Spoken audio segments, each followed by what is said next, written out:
السلام عليكم، معكم سارة في المطبخ. اليوم بدنا نعمل صينية طبقات التوست من ألذ وأسهل الأكلات. تحضيرها ما بياخد 5 دقايق معكم، وأنا بأكد لكم بس ضيوفكم يدوقوا هيدي الأكلة دغري حيطلبوا منكم الوصفة، لأنه على قد منا سهلة على قد منا فخمة وبتبيض الوجه. فعلا وصفة جدا رائعة ولذيذة.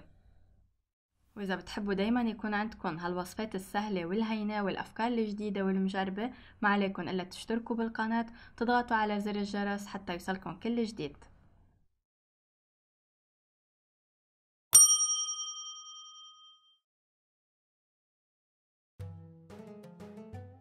أول شي بدنا نبدأ بتحضير صلصة جدا سريعة بتستعمل للبيتزا ولكتير أكلات كمان. بدنا 4 ملاعق كبار معجون طماطم، بنضيف عليهم ملعقة كبيرة زيت زيتون، ملعقة صغيرة من كل نوع توم بودرة، حبق مجفف، وأوريغانو.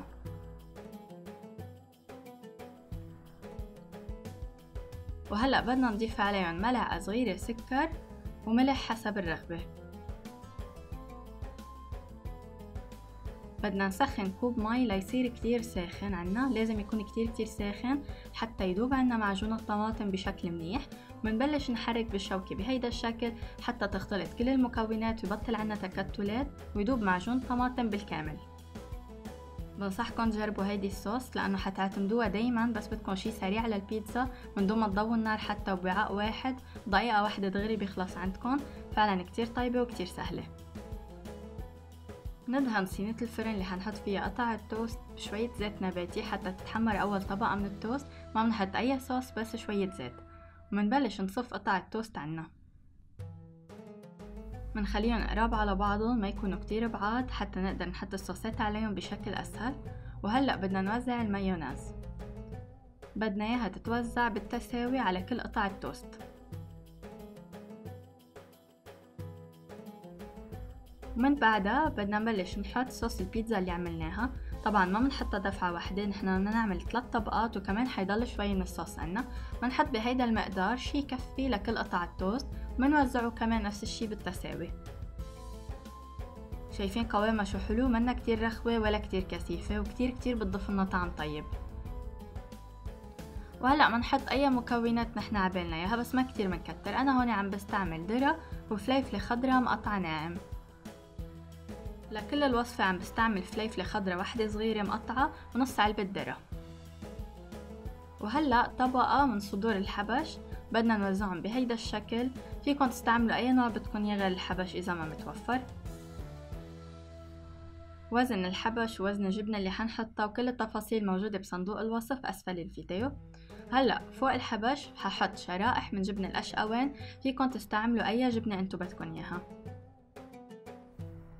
يعني فعليا منكون عم نحط على كل قطعة توست قطعة حبش وقطعة جبنة، وهيك منضلنا منكرر الخطوات والطبقات. عدد طبقات حيكون عنا 3. هيدي الطبقة الثانية. هلأ كمان منعيدها بنفس الشكل. بدنا نحط قطع التوست فوق المايونيز، بدنا نوزعه بالتساوي فوق الصوص الحمراء، فوق ذرة وفليفلة، بعدين صدور الحبش، جبنة القشقوان، ونرجع كمان منكرر الطبقة.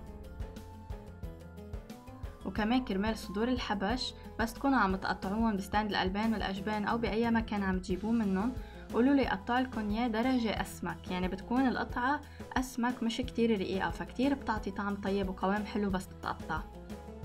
بس أكيد هيدا الشي بيزيد التكلفة لأن نحنا هون بدنا عدد قطع معين، فبس نزيد وزنها يعني بدها تزيد الكمية. فأكيد حسب الرغبة، كل حدا بيرغب سمك معين. أنا قلت بقلكن المعلومة كرمال اللي عباله. وهي بالحالتين كتير لذيذة، يعني رقيقة كانت أو أسمك كتير طيبة وكتير لذيذ. نحن هيك كمان عم نحطها طبقات فكمان عم تعمل عدة طبقات.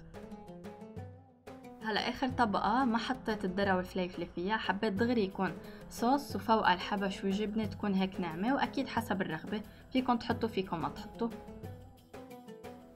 وقبل ما تبلشوا بهيدي الوصفة تأكدوا انه الشرائح عندكم على القد، يعني بدكم لكل طبقة 6 شرائح من الحبش، 6 شرائح من الجبن، تيكون عندكم العدد كامل وما ينقصكم شي من الطبقات. وللوجه حزين بقطع بندورة مدورة كتير بتعطي شكل حلو وطعم طيب. وهلا آخر شي رشة أوريغانو على الوجه. منحمل الفرن على درجة حرارة 180، النار من الأسفل فقط ما منضويها من فوق. منفوت الصينية بالرف الأوسط لمدة 20 دقيقة.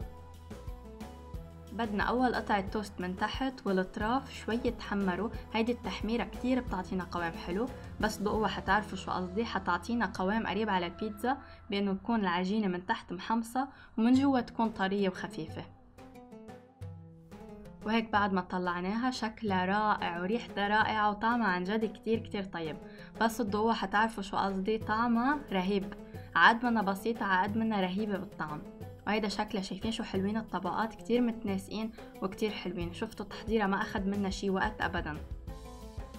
وتحميرة التوست من تحت عطى قوام رائع للقطعة فعلا. بس تدوقوا القطعة حتعطيكم قرمشة خفيفة أو تحميصة خفيفة من تحت وطراوة من جوا رهيبة. والجبنة الدايبة مع الحبش والصوصات اللي جواتها فعلا طعم كتير متناسق وكتير طيب. بنصحكم كتير تجربوها وتعطوني رأيكم فيها. صحتين وهنا.